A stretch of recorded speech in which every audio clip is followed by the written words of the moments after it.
Good evening, good afternoon, good morning for wherever you are around the world. We are very pleased this evening, if it's evening where you are, to have a special guest on our Eminent Psychotherapist Revealed, Denise Defey, who holds a university degree in psychology and has later specialized in crisis intervention, psychodynamic brief therapy, healthcare services psychotherapy, and community mental health. She has worked in the field of health psychology in public hospitals for 3 decades, and the same amount of time has been associate professor in the School of Medicine and the School of Psychology at the University of Uruquay. She has been co-founder and steered since then a private center for training in psychotherapy, crisis intervention, hospital work in mental health, and she also is at the hospital that I can't pronounce. Century de Intervin. Anyway, there are hundreds of colleagues That's in the center we have. Thank you. Psychology and social sciences have been trained.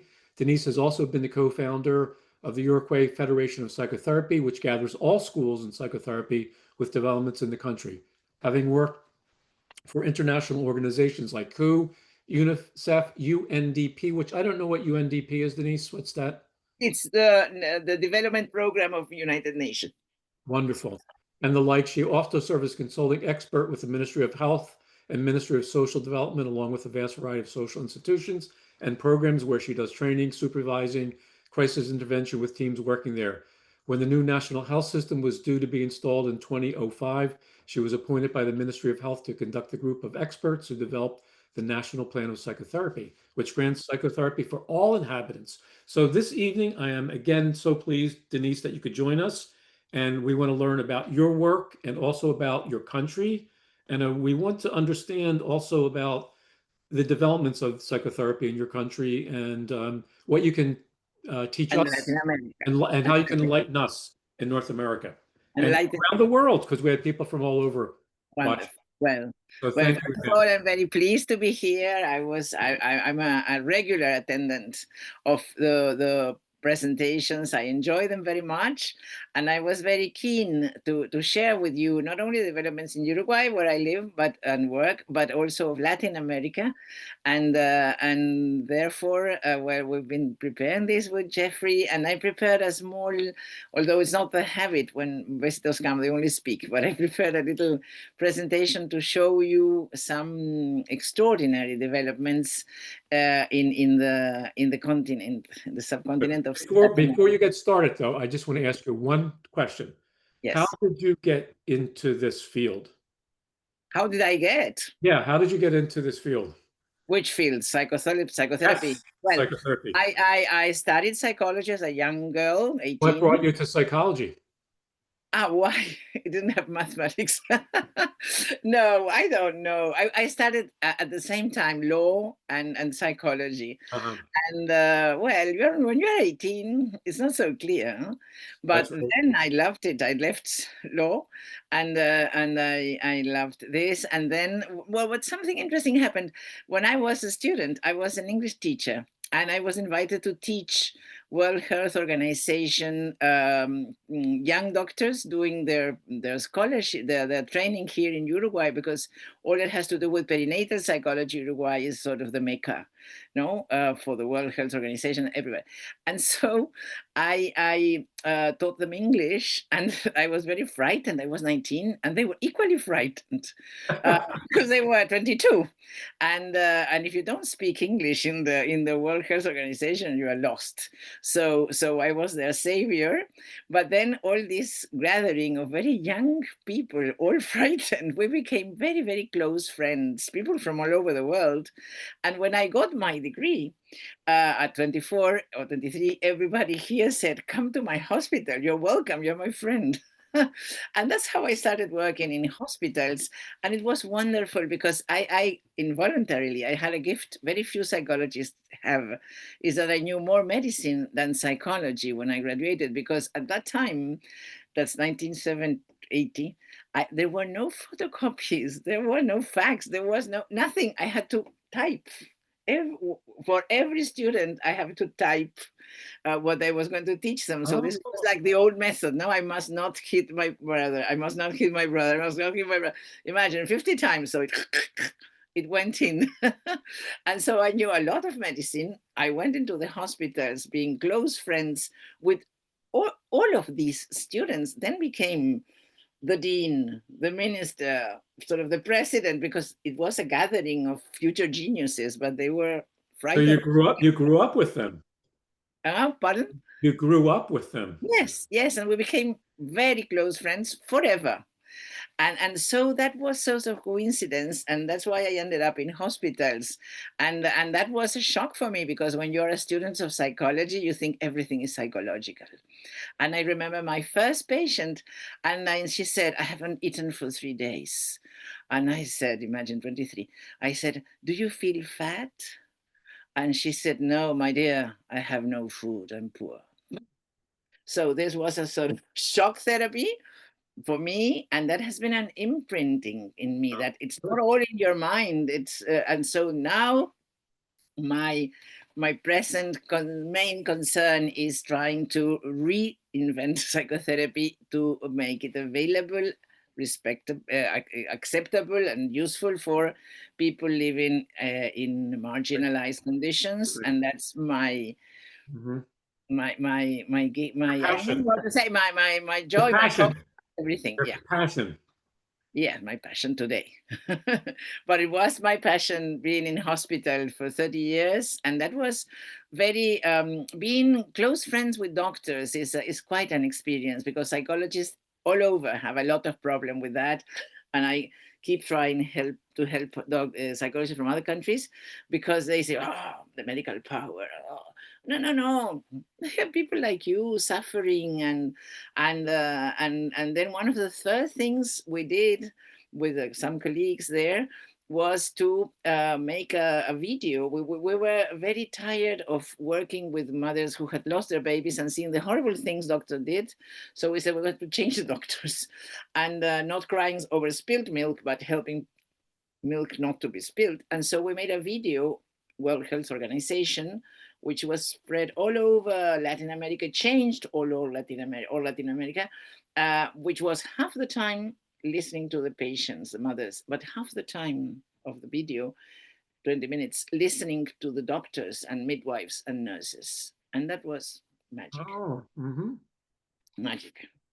Uh, okay. that's, So that's how you got into this. Awesome. yes. Yes, but I got into this very special mix of inner world, outer world, Mhm. inner sufferings. Mind, body. So no, no, society, psyche, not mind, body. No, the outer world. Ah, okay. Outer world, the outer world. In this, I will tell you another anecdote. When we started working in hospital, when my colleagues, young, 23, we were during dictatorship here in Uruguay, and it was forbidden to get together. You couldn't get together with more than 3 people, and so we had no way. We could not study. It was You were impossible. not allowed to convene No, with more than. together. Yes, you were not. The university was closed, and so we were in hospital, but we could not learn. So we did what we had received as patients in our own therapies, and so we were working with high risk pregnancies, and we were very happy. We thought it was wonderful. And one day, a doctor said, "I'm very impressed," because I thought that psychologists did nothing. It was talk, talk, talk, talk. But I see that really it produces an effect. So we were imagining, oh, right. And he said, yes, they all come in smiling and they all come out crying. Imagine, no? Well, imagine high risk pregnancy means either the mother or the baby will die any minute. And they say, everything will be okay. And we, according to our own therapists, say, well, you are denying that you have a risk, a life risk. Imagine. Oh. We said, what are we doing? So we stopped for 6 months and we started searching. And then we find in Argentina Hector Fiorini, who's one of the persons I want to mention, and who precisely created a form of therapy, situation forced psychotherapy, which takes all this. inner life, but also real life. I mean, it's real that the baby is going to die, may die any minute, or the mother. So you have to respect those defense mechanisms. So, well, and then we learned and we came back, and doctors laughed a lot because the sign where it says psychological, they had a small sign that says, "We won't make you cry." Oh. Promise. Promise. And then I became a sort of expert in crisis intervention. We went beyond Fiorini. He was in our institute, he was our supervisor, mentor, everything. But well, we went further Mhm. because in Argentina, he's from Argentina. Argentina psychoanalysis is all over, and now it's Lacanian psychoanalysis. And so, and this issue of reality, they don't, They don't hundreds like to of deal with, yeah. yeah, so crisis intervention became our special. I'm sort of the number one here in crisis intervention, and then I teach everywhere and I go everywhere. And suppose next week I'm going to work in an organization working to with children who are being sexually exploited, for example. And well, and all the time I'm in this in real life situations, so it's very challenging and very wonderful, and creating all the time. That's our gift in Latin America. We smile all the time and we create all the time. So the problem we have is post production. We create wonderful things we don't even realize. You see, it's about 8 9 years that in the north, the Northern Hemisphere, you start speaking about personalization of psychotherapy. For us, it's obvious. We never even give it a name. It's obvious. Manuals.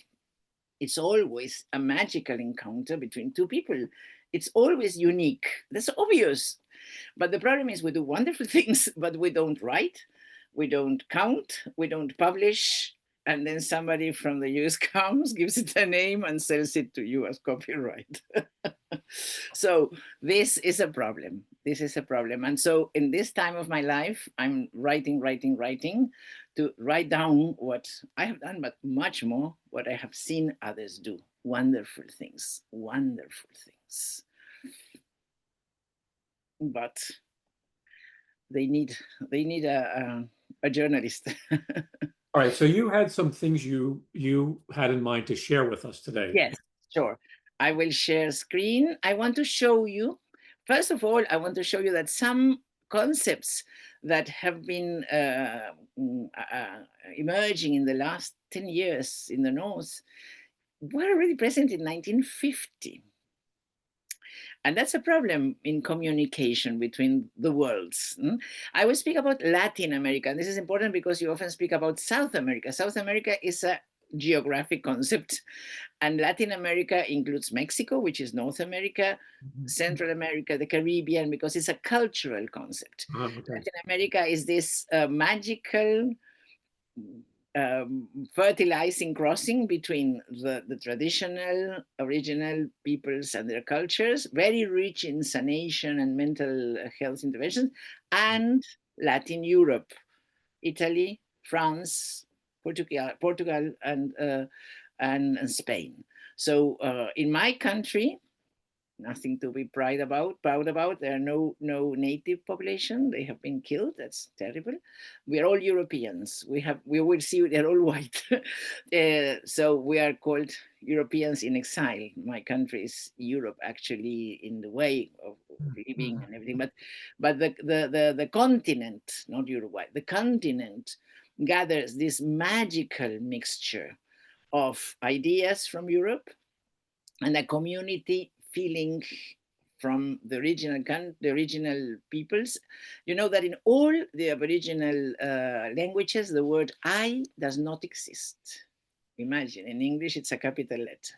Mm. So there's a lot of developments also in group, in collective interventions in this. Well, I'll show you, and then we talk about Uruguay. I want to share with you. Well, so developments in Latin America. A ver, let me see if I can make it. Yes. Perfect. So first of all, this is 1950, Martinique, the Antilles. No? There you have Florida, no? And Frantz Fanon. There is even a book published in New York, Freud in Fanon's Couch.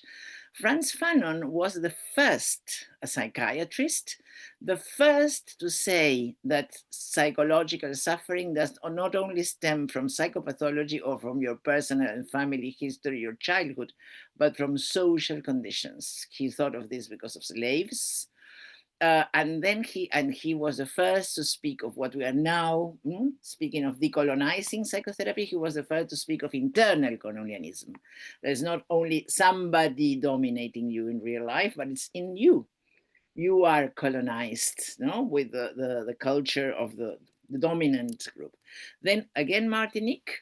This is Edouard Glissant. He was a candidate to Nobel Prize, and he was the first, 1950, to speak about diversity. The Mm, first day we are talking about diversity. Well, he was the first, and he was a poet, a sociologist. mm, Fanon was a psychiatrist. He was a sociologist. He gave classes in La Sorbonne, in France, in Harvard, in many places. He was very, very famous at the time. And he has a book on the poetry of diversity, the beauty of diversity, because in the stage most countries are now, they are starting to think of diversity as, we have a problem. We have to do something for these people. How terrible. We're not all the same. But he spoke about the beauty of diversity. And this below is a flag of Bolivia, ah, which defines itself as a multinational country because of interesting. all the Aboriginal cultures in it. So he was really the first to speak of this. He spoke of a lot of many other things. But then in Colombia, we are beginning again in the north to speak about participative research. Participative research means the ones, the person, suppose you're going to study diabetics, well, the people with diabetes, they become researchers too, part, no?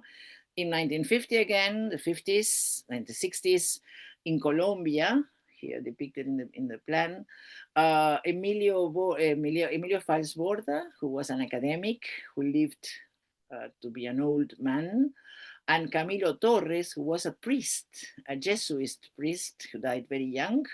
They introduced for the first time this idea of participative research. They created this the method of participative action research. You're doing, you're thinking, you're researching. It's not me in the lab and I erase myself. No, I'm part of the scenario of research. Then Argentina has been, well, wonderful in all its creations, mainly in the psychoanalytic field, because when the dictatorship by Franco came in Spain, all intellectuals were exiled, and most came to Argentina because Argentina, Uruguay are Chile, very similar to Europe.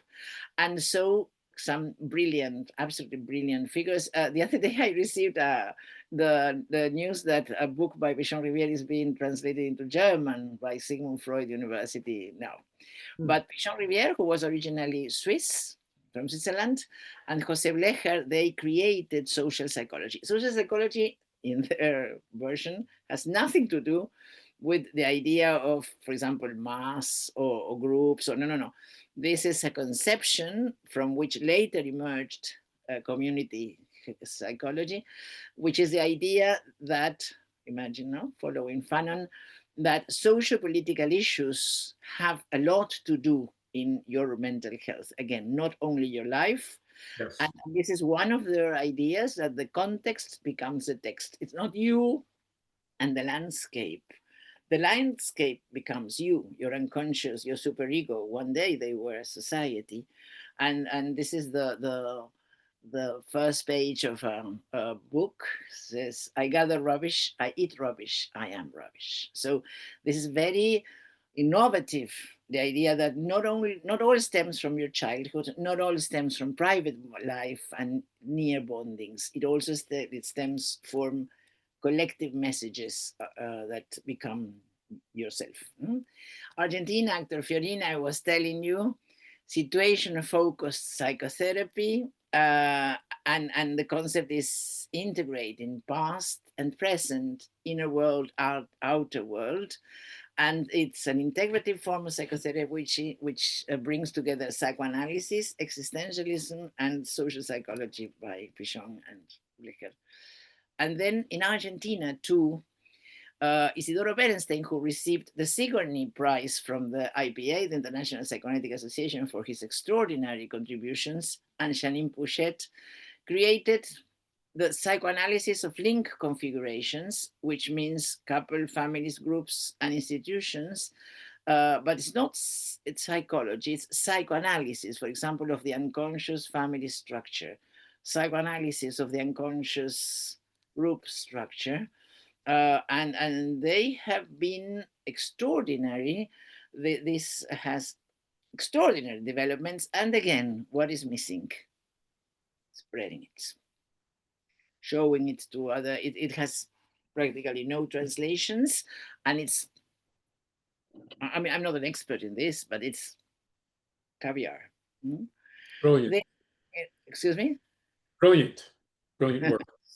Then, coming from Argentina, but then living in Brazil, Emilio Rodriguez was originally a psychoanalyst, and he was an extraordinary creative person, psychotherapist.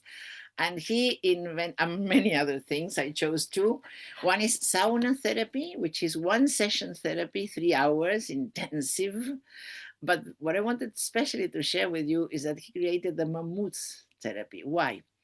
He, like many other intellectuals, went to Nicaragua when, not the situation we have now, when the revolution in Nicaragua won and became government.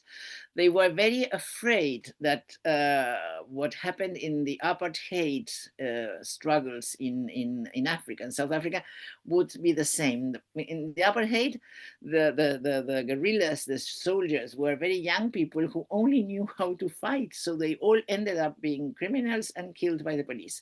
So they were very afraid about this, how to change the identity of somebody the meaning of whose life is the revolution. And he invented this. Now it's if you look it up on the internet, it appears it's a validated form of therapy. And so that what they did is they gathered in public stadiums groups of 500 fighters, guerrilla men, to say goodbye to their weapons. So each one of them came to the front, left the weapon, spoke on the microphone to his weapon, said goodbye, thanked the weapon. It was part of him, and it worked. And it worked. At that moment, Nicaragua became a democracy being led by the former revolutionaries. Now things are different, but this is many years ago. Mm. And in Brazil, Alberto Barreto, who's a psychiatrist, he created something which is validated by the World Health Organization as solving 85% of consultations and only 15% left for professional intervention. There are 200 centers of this therapy in Brazil and many in France and Sweden. And the system is this. You choose in small communities, you choose a place, no, for gathering, suppose the church or the school or whatever, and once a week, so Thursdays at 4, there's therapy. Anybody can come, anybody, any day, and the psychologist is just a sort of a stenographer and host, and so he invites everybody to speak of the reason why they are here, and each one tells his problems, and then he says, well, let's decide among all which problem are we going to work on today. And they say, well, this. And then the psychologist says, oh, has anybody had this problem? How have you solved it? And so the group finds a solution.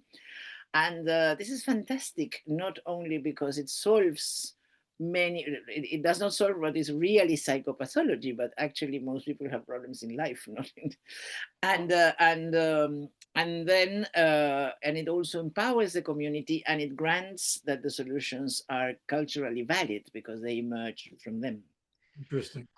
Excuse me? Very interesting. Yes. And then in Paraguay and Peru, and it's also in Africa. In Africa, they call him happiness bench. They do park bench therapy. And this is done in Paraguay. It's park bench therapy always, because they do this because of people who are either street dwellers or very uh, culturally very distant from what would be coming to an office, no, because of their clothes or their dirt or their smell, or they don't have teeth or whatever. So sitting down in a bench on a park may actually easy the access to help. And what I try to represent in the second picture is what the Psychoanalytic Psychotherapy Association does in Peru, where once a year they take Freud's idea of walking with Mahler across a park and talking, doing a once a sauna, a one session therapy, and so they offer therapy for anybody in the park along a whole day, and they have every year 200 people. It's a one-time intervention, and it's very successful, and they are very proud of this, and it's very useful.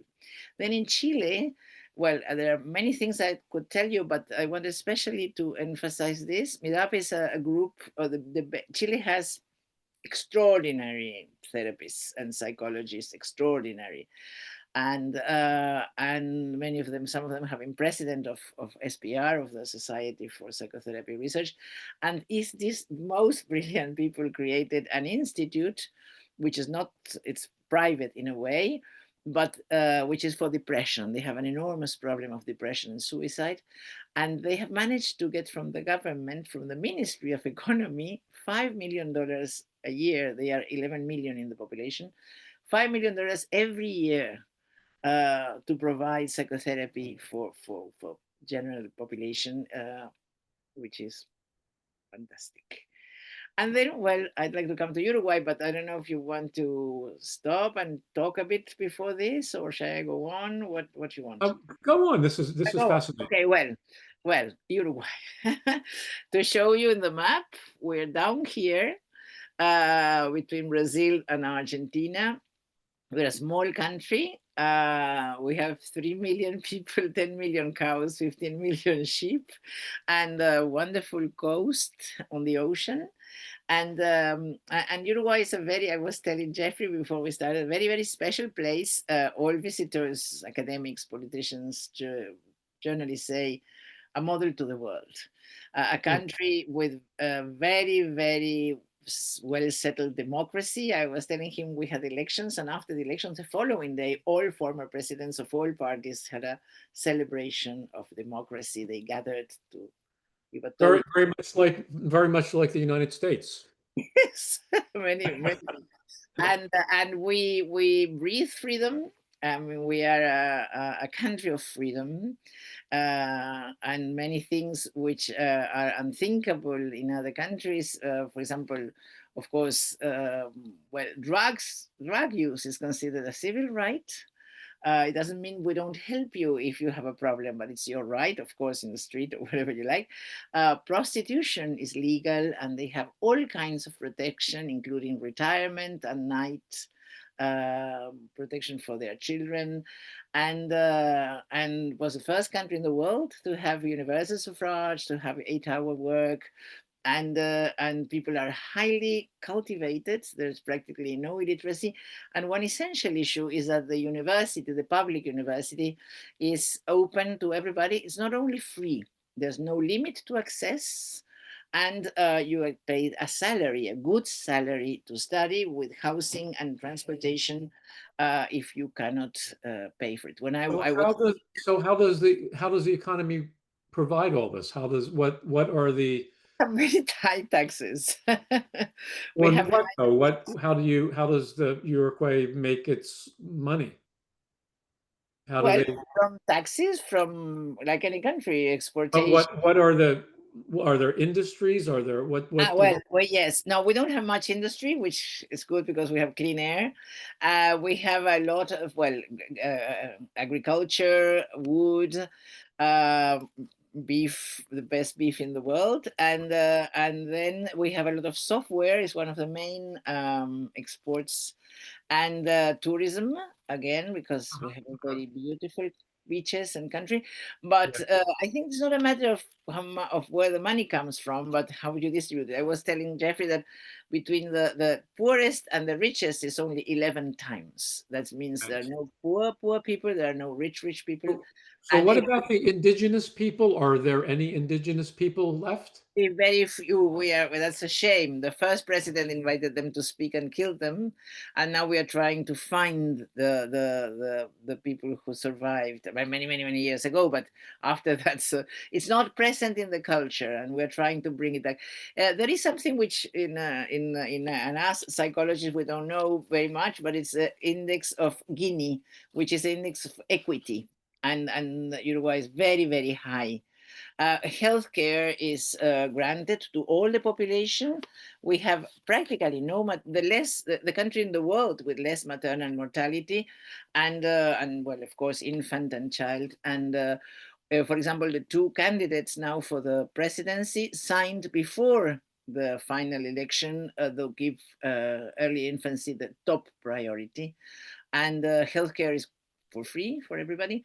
And what I was telling you is about the university. This fact that it is open, granted, means that something very important for a country. We have poor doctors, poor lawyers, poor psychologists, and that means you then when you have to make a plan, when you have to be a minister, when you have everybody in your mind, not just a minority of educated people.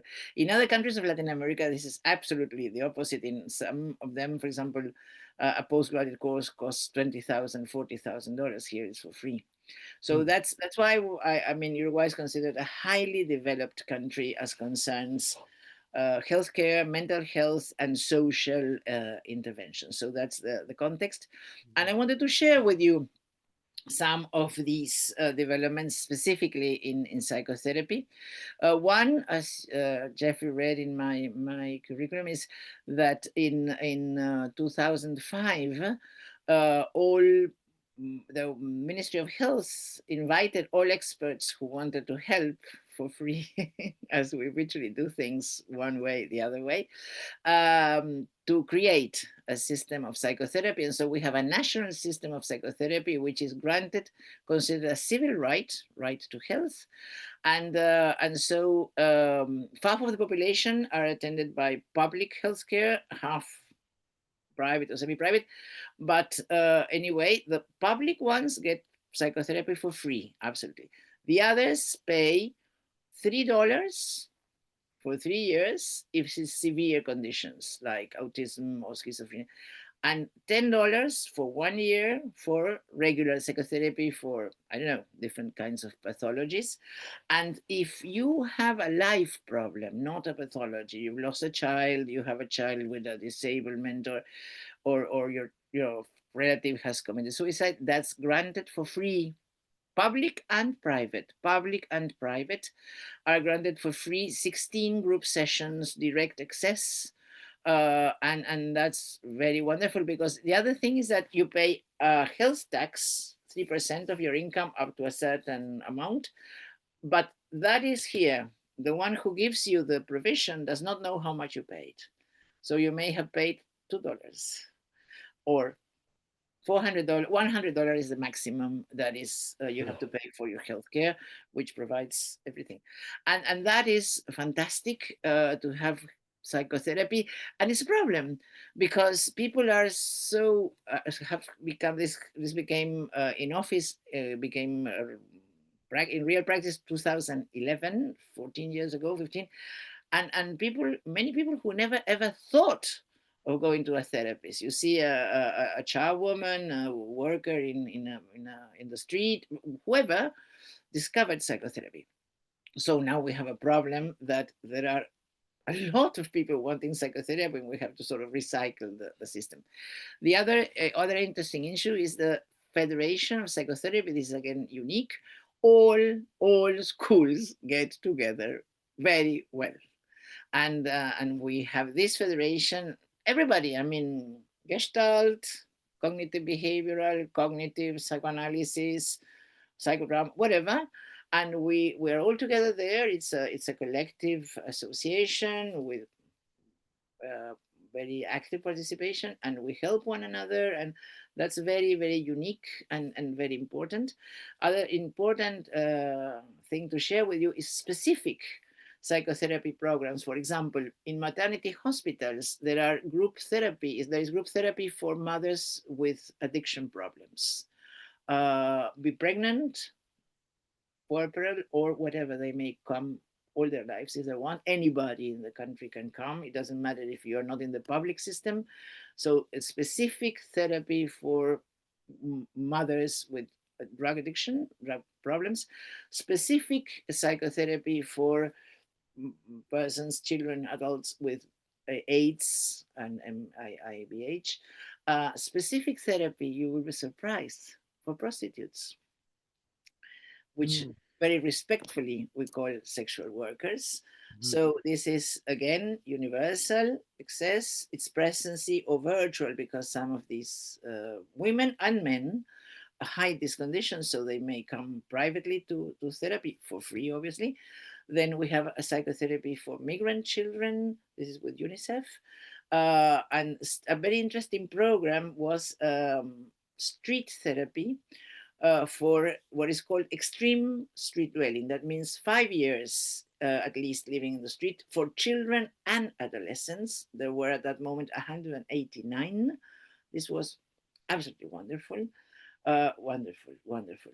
And then, for example, there is a very strong hold by the Ministry of Health in mental health. And now, for example, there is a rule that if somebody comes into the hospital or whatever with attempted suicide, you have to receive a call in the following 24 hours and have a settled therapy in the following 48 hours.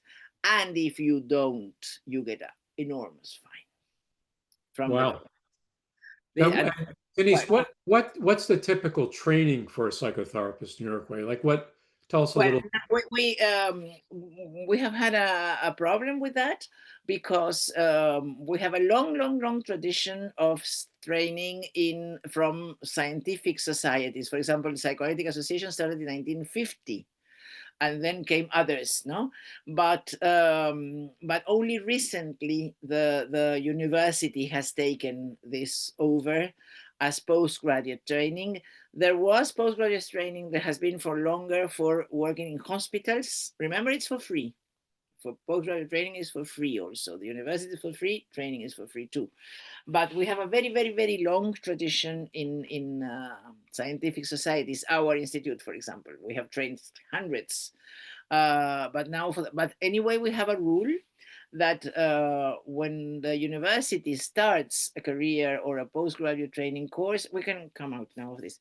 When then they are obliged to give the chance once in a lifetime to all who go to their training somewhere else to get their university degrees. When this happened, for example, for hospital psychotherapy, health psychology, 500 people in a small country now, 500 people got it. And now there will be this will happen again for psychodynamic psychotherapy. And that's wonderful, because even if you have not been trained in the university, then you get anyway your university degree. Psychotherapy in general is a very good level. The problem is, like anywhere, there are a lot of uh, you know people who invent things, this mystical thing, and this and that, and ayahuasca, Is there and any kind of certification or licensing for psychotherapists? we haven't managed to do that, to get it. We haven't we have struggled a lot for that. We haven't managed to have a, you get a license, but no, we do have a, but we haven't managed to have a legally regulated. So the rule is that you have to be a psychologist or psychiatrist, but actually you are not by law required to have postgraduate training, but by social control you are, because it's very clear to everybody that this must be so. So what what percentage of psychotherapists are trained at the doctoral level in Uruguay? Like how many? Very few, because I told you we had dictatorship. So until 1985, from 1973, I graduated 1979 to 85. There was no university, undergraduate, postgraduate. So my generation, I of course, I when I teach abroad, they always put me doctor, but I'm not, because my generation did not have the chance because there was no university, and now we have people 60-year-old getting their doctorate. Few. It's not like in the northern countries where it's obvious. Uh, in our university, for example, you are granted degrees under or post by, if you didn't study at the university, by equivalent, by a Experience. degree from somewhere else or equivalent training, because of the amount of people who it was forbidden to study in the dictatorships. You could not study. You could not go to study. So many people have been granted recognition of their training somewhere else, or even self-teaching because of this situation. But that doctorate is not is has become natural in the last 10 years. I will not, because I mean, I really have the standards, but I will not spend at this time of my life. I have to produce, I have to share. It's different, but Yes. many colleagues are getting their degrees at 50 or 60. Mhm. In a small country, everybody knows everybody. So that's a sort of good control. But the university now does not allow you to have a post if you don't have a doctorate. When I was a teacher for 30 years, that was not a Mhm. requirement. I have my degree and my post Mhm. graduate, but not doctorate. Mhm. So tell us about the kind of therapy that you like. If you were to describe the kind of therapy that you We do. teach or do, what tell us, describe it Yes. to us. Yes. Like, what's a One is typical therapeutic? crisis intervention, which is neither trauma intervention, neither emergency catastrophe. Crisis intervention is the first 6 weeks after a very dramatic event, the loss of a child, burns your house or whatever, your husband commits suicide. And it's a very active intervention. It's not psychotherapy. It should not be psychotherapy, and it has to do with sort of taking over the life of this person whose adaptive capacities have collapsed, who is in risk. And then after these 6 weeks, what I have studied, I teach, and it's one that's Fiorini, wonderful creation, is situation focused psychotherapy. It means that you are focused on something which is really emergent, really obvious. Suppose you lost a child, you want to talk about that. You don't want to talk about other things, in which you take into account all the rest, take into account the psychopathology, take into account now the landscape, but you're focused on a life situation. It's a therapy for what happens in life, not for who you are. It's not for chronic pathologies, but actually most people need that. It's Like a very, reality therapy. pardon? Like reality therapy. Reality therapy yes, that's why situation focus. The Yeah, that's patient what we call it takes, here. yes. So, um, what, so how do you understand or do you acknowledge the presence of multi-generational trauma, trauma that goes from one generation to the next, Yes, not but not with this. metabolized? Yes, not with this technique. That's why luckily in this very diverse and tolerant country, many people do different things. That's why we have the variation. And Yeah. there are people, a lot of people work in traditional psychoanalysis, in psychodynamic therapy. Now in the latest years, cognitive behavior has become more important, but for many years it was just psychoanalysis. And then a lot of people working on this, and there are groups especially working in trauma, and this in what I was telling you, this Argentinian line, which is very strong here, working in this multi-generation psychoanalysis of unconscious issues. They do it wonderfully. I know nothing, but they are. It's a very really that's why he got the Sigourney. This Bernstein got the Sigourney Prize, because it's in, really extraordinary, extraordinary. Mhm, mhm, mhm. And then we are developing this sort of reinventing psychotherapy for marginalized people, for people living under very harsh life conditions. And that means changing about everything. So you, Uh, you did say that there's a high incidence of depressive disorders. What other kind of clinical syndromes do well, your mental health rather professionals? than depression, no, rather than depression, we have a problem more than depression, which is suicide. Migrants, people, we have a lot of immigrants who are very welcome, and they say, "You are crazy. You live in the best country in the world and you commit suicide." We have a lot of suicide, which not only has to do with depression. There has been a shift in the Ministry of Health, to which I'm very close. I am an expert, always helping with them, and so I'm part of the ones who make guidelines and everything, and there has been a strong shift in considering suicide from the standpoint of psychopathology and approach based in psychiatry, because it has been shown that it increases by three attempted suicides, three times more uh, full suicide. And so now there is a shift towards absolutely a community approach. One of the very interesting things is having everywhere all over the country psychosocial centers, which are places from 8 to 8, 10 hours. They are open, they are friendly, you always have a coffee, and you have all kinds of therapies for free for everybody So a in the social center, pardon? like a social center where you can go and get Psychosocial like center, or like now that. what And it's what fantastic because you combine specific interventions like all kinds of therapies with unspecific interventions, which is providing belonging, which community is coffee, which is so. community. Now what's your theory about the increased incidence of suicide? If I knew, I'm not an expert in Speculate? suicide. I'm not an expert. It's very difficult to say. Nobody really has an answer because Is there an uh, age group that seems to be more? no. There are many people studying this, not me, No, but but is there a greater An incidence age group, yes, a between certain age 24 group? and 30, and you won't believe it, after 80. We have a very, very long life expectancy. The two biggest are 24 to, information from last week, 24 to 30, 80, over 80. And we have been very blind to this. So I organized a course on suicide this year. We're going to introduce somebody expert in old age, because we're understanding nothing. It's a mystery.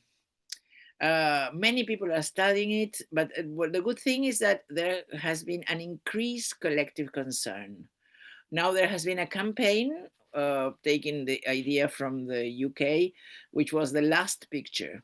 The last picture, and this has the last picture of the person who died, and this has gone all over the country. There is a concern all over the country about this, so it's work in progress. We have other problems we are still not dealing with, which is sexual exploitation. We're just beginning to open our eyes. And in the last government period, these stupid things of, well, I don't want the others to show what they did. So a lot of programs working in the neighborhoods, in territory, were wonderful and were very well accepted, and everything was whipped, and the drug dealers took over. And so now we have a big problem, and we're trying to work on that and to find the way to come near, because they are citizens too. They are your fellow citizens like you. And so we're trying in this country of tolerance to yeah, and now the new program for drug dealing in the new government has been proposed. But one very important thing here is that we have direct democracy. For example, the program for drugs was presented by the government 2 weeks ago. There are 3 months for everybody to give their opinion, and especially to give their opinion anonymously, so that drug addicts can also speak. So there is a very big base for decisions, and that's very good. But we come out from a period in which this was not so, and well, and we do have a problem with this, a real, which was not so 4 or 5 years ago. But What well, are the biggest trends in psychotherapeutics now in your psychoanalysis continues to be very strong, but there is more and more strength of cognitive behavior and cognitive. so when you say Right. psychoanalysis, are you talking about like the classic 3 to 5 times a week traditional psychoanalyst on the couch, or are you talking more about psychodynamic psychotherapy? Yes. Um, the traditional psychotherapy, the Society for of Psychoanalytic Societies is very firm and it has 75 years. But anyway, it doesn't fit the real. It's not in the national health system, you see. And I told you there are not rate riches. Anyway, a private session here is $40, $60, much less than other countries, but or less. That's for psychoanalysis. In others, it's $30, suppose 30, 40. But anyway, most people, it's and we have very long therapies. We have had always very long therapies, but not that frequency.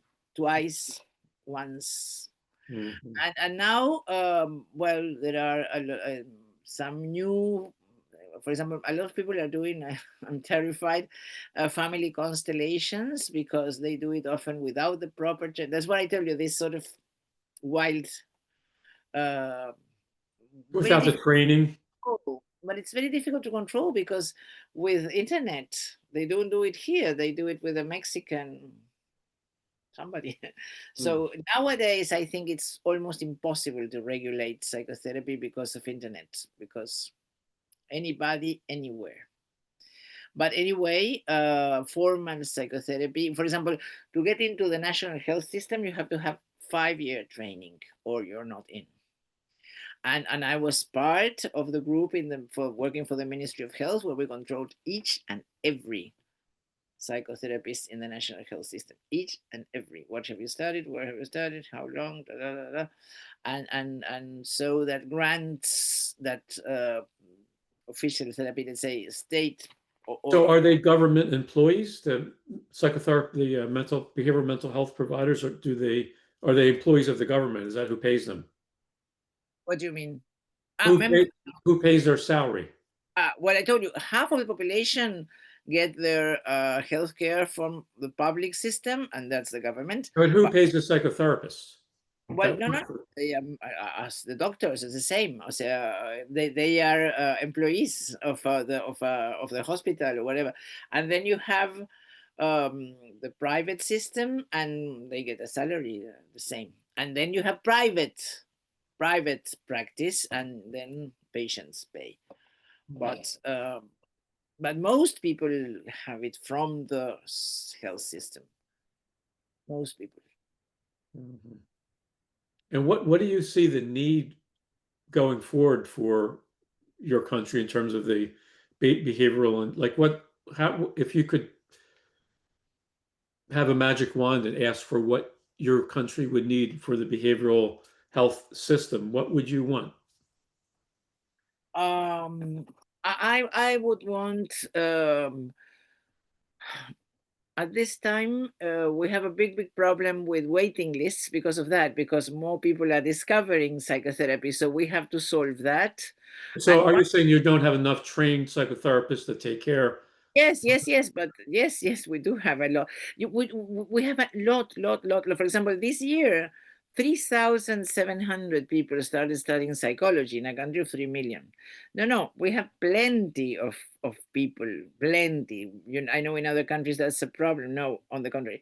But the thing is that we must specialize better, we might handle better the demand, because you see this Barreto, no, 85%, it was enough with one community session. So I am working for the ministry now in this and for the federation, trying to find a better way to select who needs a proper psychotherapy and who needs a psychotherapeutic intervention or who needs guiding or well, you see, there is a typical study. 80% of people, not here in the world, uh, 5 sessions is enough. The health system grants 48 sessions for moderate pathology and 103 sessions at $3 a session for severe pathology. And that's, in my view, quite enough. But anyway, we have to, I think, improve since we have this enormous amount of professionals. We have to specify better what works for whom, as Peter Fonagy Yeah. said.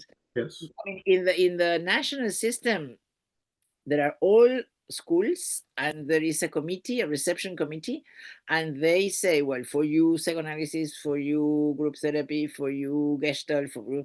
So that's part of the selective. It's very interesting because the selecting committee is integrated by psychologists, psychiatrists, and social worker, and it's by law. And then they discuss your need and they assign you to, they are obliged, all healthcare institutions are obliged to offer all kinds of therapies available in the country or pay somebody else if you don't have it, if you're a small Mhm. town, for example.